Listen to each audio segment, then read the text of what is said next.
Hello, everybody, and welcome to Mego Museum's Mint Off Card. I am Brian, your host, and I'm super stoked to be presenting this episode. One, because it's a new wave of Mego action figures, and secondly, it is a wave of figures that I would have never expected to get in my lifetime. It's something I welcome, but just didn't think would ever be feasible. And of course, I'm talking about the comic book characters created by Atlas Seaboard in the mid-1970s. When the news of this line broke on this channel, I noticed a lot of confusion from people who weren't all that familiar with Atlas Seaboard. So let me just give you a very quick rundown of what it is. And obviously there are better videos on YouTube if you want to go down the rabbit hole deeper, and I recommend you do, personally. The company was founded in 1974 by Marvel Comics founder Martin Goodman. Martin had sold Marvel Comics in 1968, but he remained on board until 1972. When he left, he felt a little jilted and decided to create his own comic book company to compete with Marvel and DC. Goodman enlisted such industry veterans as Warren Publishing's Jeff Rovin and Marvel's own Larry Lieber, Stan's brother, to head up the magazine and comic divisions. The competitive page rate, alongside the promise of returned artwork and better creative control, attracted such talents as Neil Adams, Steve Ditko, Rich Buckler, Wally Wood, Alex Toth, and Howard Chaykin, just to name a few. Unfortunately, Atlas Comics faced a lot of hardships. Launching a comic book company in 1974 was something of an uphill battle. They struggled with distribution, had some creative issues, and I think the biggest one really would be finding a cohesive voice for the line. These struggles would end Atlas in the fourth quarter of 1975 after producing about 23 comics and 5 magazines. I'm personally a little too young to remember Atlas on the newsstands, but when I was 10, I found a copy of Man Monster at my local bookstore, the Book Between, for $0.25. The character was similar to the Hulk, but instead of turning into the Hulk, he turned into the creature from the Black Lagoon, and I was all on board for that. That set me down a quest to find all Atlas titles as a kid and learn more about them. They really became a fascination, and even though I don't collect comics, I still pick up Atlas comics when I find them. So to me, this is a chocolate and peanut butter moment. Something I'm obsessed with has met something I'm obsessed with and had a baby. And here we are with the first, and hopefully not last, wave of Mego Atlas Seaboard characters. So this wave consists of 4 characters, and I believe, from what I'm told, these are the characters that they are trying to get into other projects, such as movies and streaming TV shows. And that consists of Devilina, the Hands of the Dragon, Phoenix, and the Gray Ghost. Now, this is a new kind of packaging for Mego, and personally, I think it's gorgeous.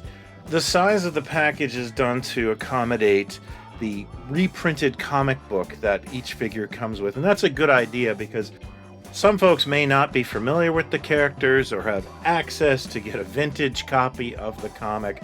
I personally appreciated it because I don't have a complete set of Atlas comics, and I especially did not have several of the issues that were included here, so this is just a good day for me. I want to also mention that the packaging, not only gorgeous, but collector friendly, and a real step in the right direction for Mego. This is really well done. However, this show is not about the packaging, it is about the toys, so I am going to rip these guys out of their cardboard houses, and let's get them to do a silly montage, shall we? Hang tight.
there you have it, folks. The first wave, hopefully, of many of Mego Atlas Comics action figures.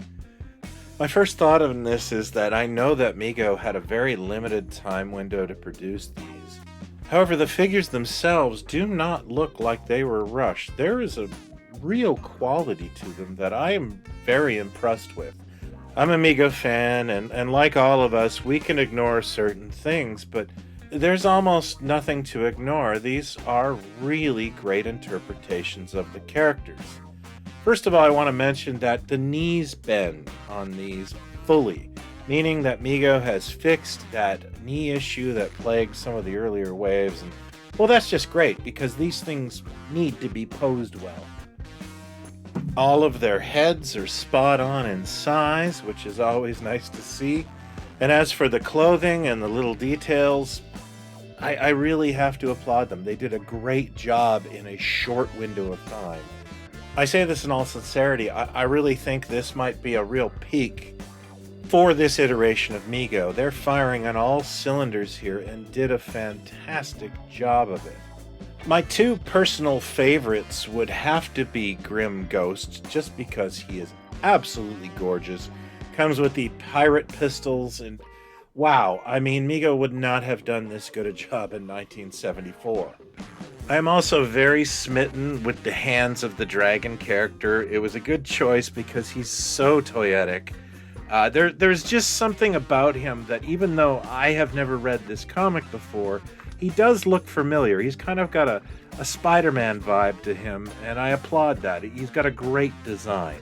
Phoenix is a lot of fun as well, and yes, he is wearing sneakers, but if you look in the comics, he's sort of wearing like this space-age croc/sneaker, and as you know, a fan of Mego, I'm always kind of smitten when they sneak in a bit of Action Jackson tooling like this.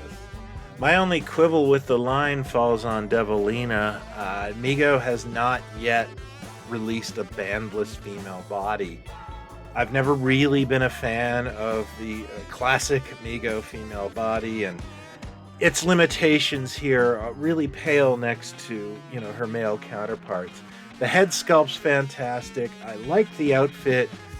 I'm actually flirting with putting her on a different body. I realize, again, this was a time constraint, and the figure looks like a knockout in the package, but out of the package, a little more difficult to display. That would be my only negative takeaway on this line.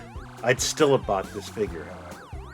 Speaking of purchasing these, if you would like to, they are available on Walmart.com. I touched base with Paul Clark from Mego, and he's not 100% sure that this will be available at retail. So if you want these, and I believe they are shipping out this month, you best check them out at Walmart.com.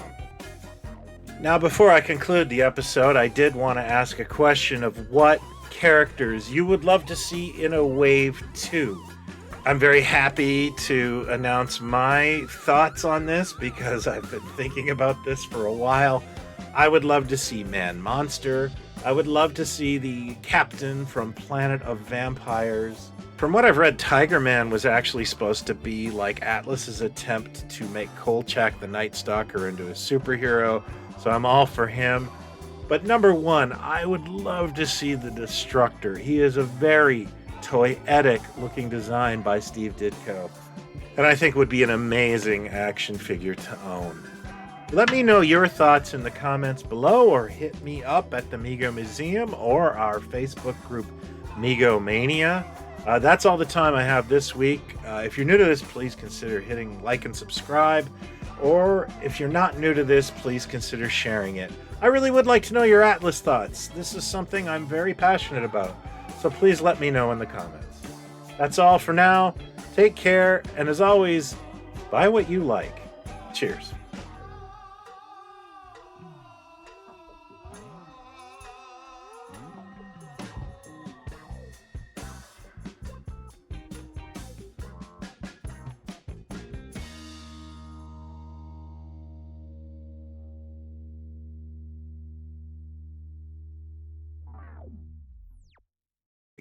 Cheers.